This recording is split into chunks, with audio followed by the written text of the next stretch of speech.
शब्दों के भेद में पहला है सर्वनाम। सर्वनाम की परिभाषा, जो शब्द संज्ञा के बदले प्रयुक्त होता है उसे हम सर्वनाम कहते हैं। उदाहरण है, सीमा चतुर लड़की है, वह हर काम ध्यान से करती है। रजत पढ़ाई करता है, वह दूसरों की मदद भी करता है। इन उदाहरणों में सीमा के बदले वह और रजत के बदले वह, यह सर्वनाम प्रयुक्त हुए हैं। देखेंगे सर्वनाम के भेद। सर्वनाम के 6 भेद है।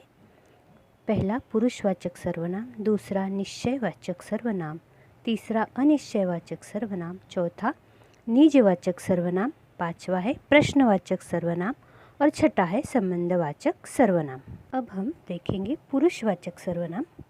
बोलने वाले, सुनने वाले या जिसके बारे में कुछ कहा जाता है उसके नाम के बदले आने वाले सर्वनाम को पुरुषवाचक सर्वनाम कहते हैं। उदाहरण है, हम बाजार जाते हैं, वह खाना खाता है।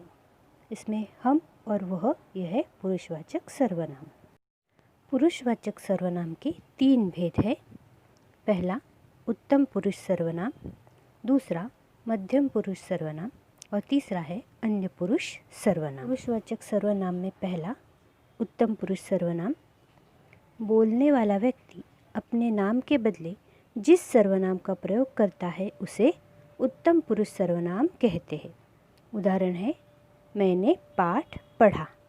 यहाँ पर मैंने, यह उत्तम पुरुष सर्वनाम है।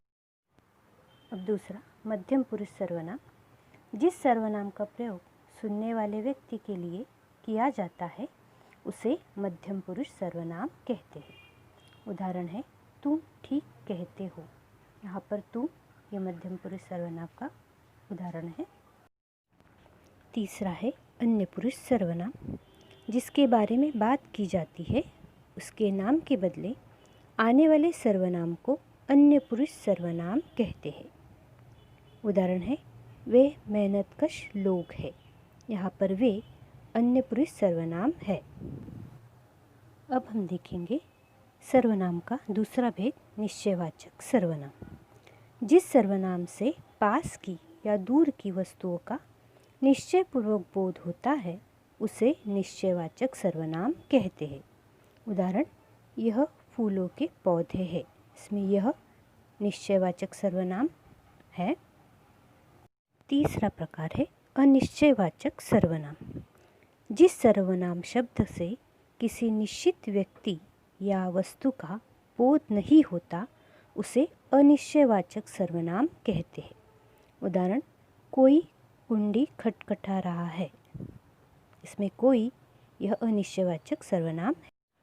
चौथा प्रकार है निजवाचक सर्वनाम।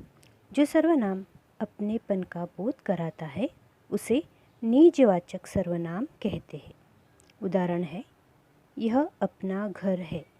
यह निजवाचक सर्वनाम है। आगे अगला 5वां प्रकार, प्रश्नवाचक सर्वनाम।